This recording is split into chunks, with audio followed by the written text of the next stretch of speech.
Fazei brilhar vosso semblante ao vosso servo, e ensinai-me vossas leis e mandamentos. Salmo 118. Um bom dia. Em nome do Pai, do Filho e do Espírito Santo. Amém. Recorramos sempre à poderosa intercessão de Maria Santíssima, nossa Mãe, e de São José, o Justo. E o Salmo traz a expressão de uma súplica por graça e favor divinos. No contexto bíblico, o semblante de Deus, ou seja, seu rosto, simboliza sua presença e bênção. Quando o salmista pede que Deus faça seu semblante brilhar, ele está pedindo para que Deus manifeste sua bondade e traga luz à vida dele, iluminando-o com sabedoria e proteção. Esta ideia está presente em outras passagens, como a bênção sacerdotal, em Números, capítulo 6, versículo 25, onde está que o Senhor faça resplandecer o seu rosto sobre ti.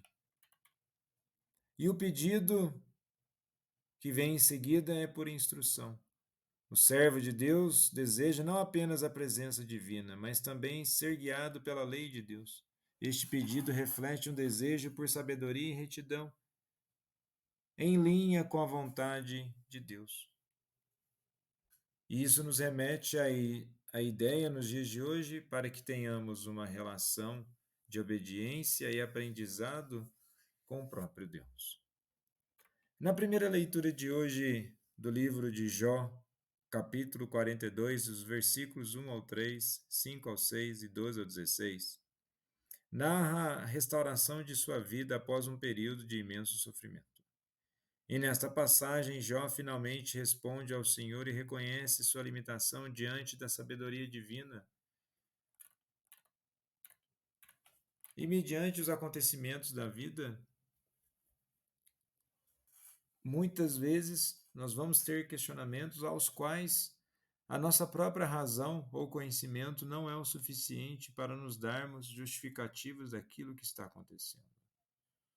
O que nós podemos trazer para a reflexão aos dias de hoje é exatamente o reconhecimento da soberania divina, de que Deus pode tudo e que seus planos não podem ser frustrados, nos ensina sobre a limitação da compreensão humana diante da grandeza e dos mistérios de Deus.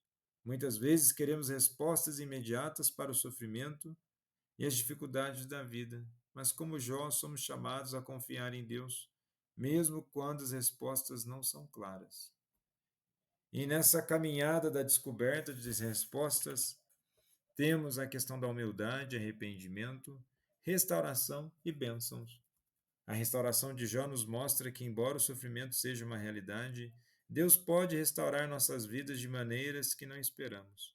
E essa restauração nem sempre é material e imediata, mas ela pode vir na forma de uma vida interior mais rica e de uma fé mais profunda. Para tanto, é preciso uma caminhada de fé, e não simplesmente uma caminhada aos olhos humanos, aos quais nós colocamos expectativas acerca da nossa própria capacidade. Confiar em Deus é exatamente para que Deus possa também fazer o melhor por nós.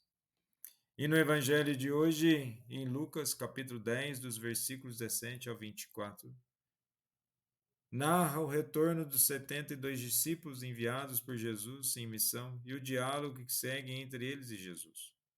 O foco está na autoridade espiritual dada por Jesus aos seus discípulos, no poder de Deus sobre o mal e no privilégio especial de conhecer e ver as maravilhas do reino de Deus. E quando os 72 discípulos retornaram, eles estão cheios de alegria e surpresa ao perceber que até os demônios se submetem a eles pelo poder do nome de Jesus. A submissão dos demônios é um sinal claro da autoridade espiritual concedida por Deus. Jesus responde afirmando que viu Satanás cair do céu como um relâmpago. E esta frase pode ter dois significados principais.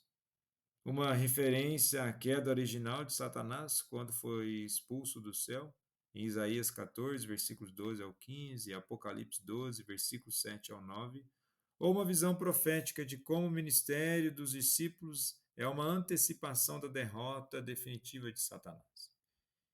Ele os lembra que o poder espiritual que eles experimentaram é significativo, mas não deve ser o motivo principal de sua alegria. A verdadeira razão para a alegria deve ser o fato de que seus nomes estão escritos no céu, ou seja, eles fazem parte do reino de Deus e têm a salvação garantida. Isso coloca a perspectiva correta sobre a missão. Mais importante do que o poder sobre os demônios é a relação com Deus e a vida eterna. Vejamos novamente a relação com Deus e a vida eterna, isso sim é o importante. E nesse sentido, nós podemos ainda refletir sobre a verdadeira alegria que vem da salvação. Estar no nome de Jesus, eis a nossa alegria. A humildade e simplicidade abrem as portas para a revelação divina. Jesus louva ao Pai por ter revelado o reino aos humildes e não aos que confiam em sua própria sabedoria. A exclusividade de Jesus na revelação de Deus. O conhecimento de Deus Pai só pode ser obtido através de Jesus. O verdadeiro conhecimento.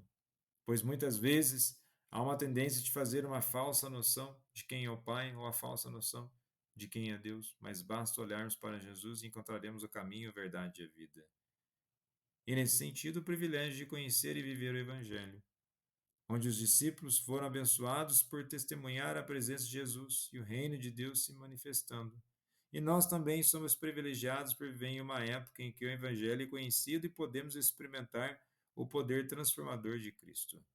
Isso deve gerar em nós gratidão e um senso de responsabilidade para compartilhar essa boa nova com os outros. Nunca um espírito indiferente ou de comodismo, mas de responsabilidade, que tenhamos compromisso com a palavra e com o reino de Deus. Jesus, manso e humilde de coração, fazei em nosso coração semelhante ao vosso.